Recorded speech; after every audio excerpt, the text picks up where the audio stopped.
मेरा हो मन स्वदेशी, मेरा हो तन स्वदेशी।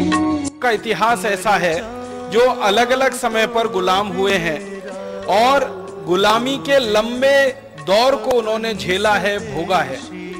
परम पूजनीय स्वामी जी ने एक दिन हमको चाणक्य जी को पढ़ाया तो उसमें बताया कि गधे से भी सीखो।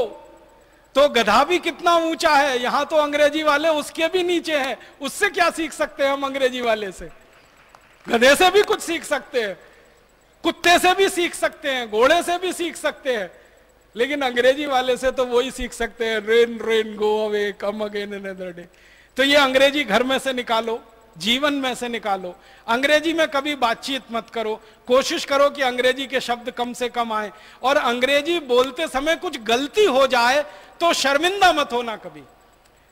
मुझे बहुत बार ऐसा लगता है कि हम लोग अंग्रेजी बोलने की कोशिश करते हैं और उसमें कुछ गलती हो जाती है, और होना वो स्वाभाविक है क्योंकि हमारी मातृभाषा नहीं है, वो विदेशी भाषा है। उसमें गलती हो जाए तो कौन सी ऐसी खास बात है?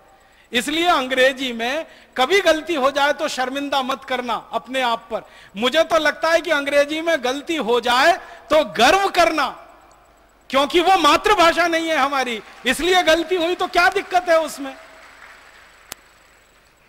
कभी भी गर्व करना उस पे।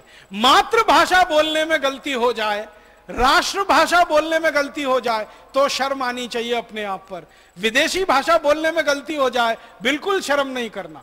1967 में सरकार ने जो कानून बनाया, और जो कानून इतना खतरनाक है कि भारत का एक राज्य भी अगर मना कर दे तो हिंदी लागू नहीं हो सकती और अंग्रेजी हट नहीं सकती। इस कानून को जल्दी से जल्दी बदलवाना है, और जरूरत पड़े तो संविधान के अनुच्छेद 343 में संशोधन कराना है, और इसके लिए भारत स्वाभिमान की ताकत को बढ़ाना है। जिस दिन हमारी ताकत भारत की राजनीतिक पार्टियों की ताकत से बड़ी हो जाएगी, भारत की सब राजनीतिक पार्टियों के पास कुल मिलाकर 4 करोड़ सदस्य हैं, जिस दिन भारत स्वाभिमान में कुल मिलाकर 5 करोड़ सदस्य हो जाएंगे, उस दिन यह कानून भी बदल जाएगा और संविधान में संशोधन भी हो जाएगा। तो हमारा लक्ष्य बहुत स्पष्ट है कि भारत स्वाभिमान की तरफ से संविधान में जरूरत पड़े तो संशोधन, कानून को तो पूरी तरह से बदल देना है जो 1967 में बना है, और नीतियों को बदल देना है, नियमों को बदल देना है। भारत के अस्पतालों से अंग्रेजी हटानी है, भारत के विश्वविद्यालयों से अंग्रेजी हटानी है, भारत के कृषि संस्थानों से हटानी है, भारत के वैज्ञानिक संस्थानों से अंग्रेजी हटानी है, राजकाज के स्तर पर अंग्रेजी हटानी है। जहां जहां अंग्रेजी भाषा के रूप में उपयोग हो रही है उस सब जगह से अंग्रेजी को हटाना है, और इसके लिए हमारे पूरे भारत की 22 भाषाओं को बोलने वाले, जीने वाले और उसमें आचरण करने वाले लोगों की ताकत को खड़ा करना है, क्योंकि ये 22 भाषाओं के बोलने वाले नागरिकों की ताकत है जो अंग्रेजी को हटाएगी।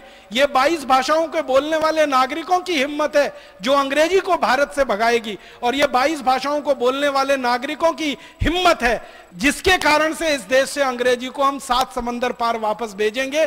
तो ये बोलकर मैं आप सभी को धन्यवाद देता हूं, आह्वान करता हूं, व्यक्तिगत जीवन से तुरंत अंग्रेजी को हटाइए, विदेशी भाषा की गुलामी को हटाइए।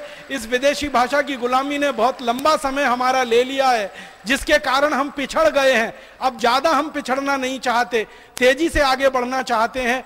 118 करोड़ भारतवासियों की भाषा, उनकी मातृभाषा, उसको स्थापित करना है, उनको सम्मान दिलाना है, जीवन में उनको अपनाना है, हर स्तर पर उनको स्थापित कराना है। इसी के लिए सारा संघर्ष है और इसी के लिए सारा प्रयास है।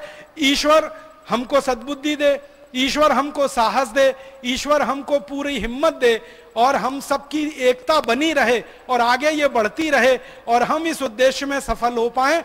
भारत स्वाभिमान का अभियान सारे देश में और दुनिया में ऐसा आदर्श स्थापित करे कि जिन शहीदों के सपनों को 1947 में पूरा नहीं किया गया, उन शहीदों के सपनों को 2014 में हम जरूर पूरा करके दिखाएं। इस भावना के साथ आपका आभार, बहुत धन्यवाद।